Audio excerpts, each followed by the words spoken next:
Welcome to the Phone Transformer channel. In today's video, we'll show you how to fix phone speaker and sound problem Samsung step by step. If you find this video helpful, please subscribe to our channel for more tech tips and tutorials. Let's get started. Step 1. Grab your Samsung phone and swipe down from the top of the screen to open the Quick Settings menu. Step 2. Within the Quick Settings menu, make sure to disable both Bluetooth and Wi-Fi. Sometimes your phone may be connected to other devices, which could be affecting the sound output.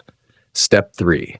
Now, take a soft brush and gently clean the speaker area to remove any dust or debris. After that, open the Settings app on your phone. Step 4.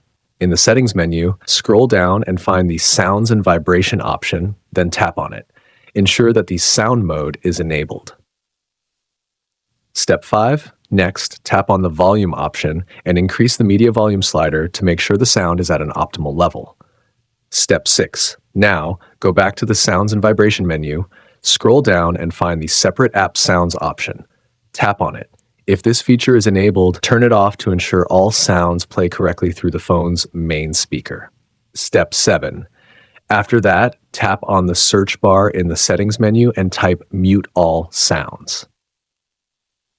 Select the search result and make sure this feature is disabled. Step 8. Once you've completed all the steps, go back to your home screen and restart your phone. After rebooting, your phone's speaker and sound issues should be resolved. Thanks for watching.